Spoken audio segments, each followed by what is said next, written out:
ହରୋସ୍କୋପରେ ଗୁରୁ ଗ୍ରହକୁ ଦେବଗ୍ରହ, ଭାଗ୍ୟର ଗ୍ରହ କୁହାଯାଏ। ଏହା ସନ୍ତାନ ସୁଖ, ସମୃଦ୍ଧି ଏବଂ ଜ୍ଞାନର କାରକ ଅଟେ।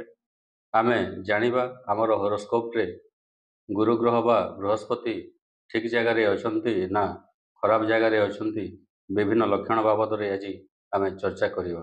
ଜାତକର ଗୁରୁ ଗ୍ରହ ଖରାପ ଥିଲେ ବ୍ୟକ୍ତି ଅଜ୍ଞାନୀ ହୋଇ ଜ୍ଞାନକୁ ଛାଡ଼ି ଅନ୍ୟାୟୀ ହୋଇଥାଏ ଏବଂ ଭକ୍ତି ଭାବନା ଛାଡ଼ି ଖରାପ କାମ କରିବାରେ ଲାଗିଥାଏ।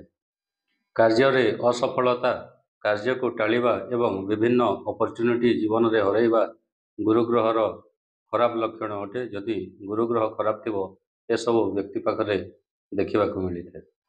ଛୋଟ ଛୁଆଙ୍କଠାରେ ଶାରୀରିକ ବିକାଶ ଠିକ୍ସେ ନ ହେବା ଏବଂ ବୟସ୍କ ବ୍ୟକ୍ତି ମୋଟା ହୋଇଯିବା, ବଦହଜମି ହେବା, ରାତିରେ ଠିକ୍ସେ ନିଦ ନ ଲାଗିବା ଏସବୁ ଗୁରୁ ଗ୍ରହ ଖରାପ ରେଜଲ୍ଟର ଲକ୍ଷଣ ଅଟେ।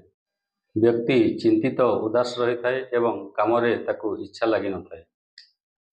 ମଣିଷ ଶାରୀରିକ ଦୁର୍ବଳତା ଅନୁଭବ କରିବା, ଲିଭର ସମସ୍ୟା, ଏସିଡିଟି ହେବା ଏସବୁ ଗୁରୁ ଗ୍ରହ ଖରାପ ରେଜଲ୍ଟର କାରଣ ଅଟେ। ମଣିଷର ମନକୁ ଅନ୍ୟମାନେ ମ୍ୟାନିପୁଲେଟ୍ କରିଦିଅନ୍ତି ଏବଂ ମଣିଷକୁ ଲାଗେ ସେ ଯେପରି ସମାଜ ସେବା କରୁଛି, ଯେଉଁଠି ଦରକାର ନଥାଏ ଅଯଥାରେ ସମାଜ ସେବା କରିବାରେ ମନ ବଳେଇଥାଏ।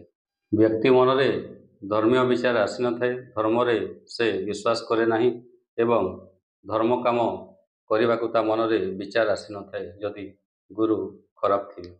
ଯଦି ଗୁରୁ ଦୁର୍ବଳ ଥିବ ତେବେ ସୁନା ବିକିବାକୁ ପଡ଼ିଥାଏ ଏବଂ ମଣିଷ ଆୟ କମିଯାଇଥାଏ, ଏପରିକି ସେ ଜଲ୍ଦି ଆୟର ପନ୍ଥା ପାଇନଥାଏ।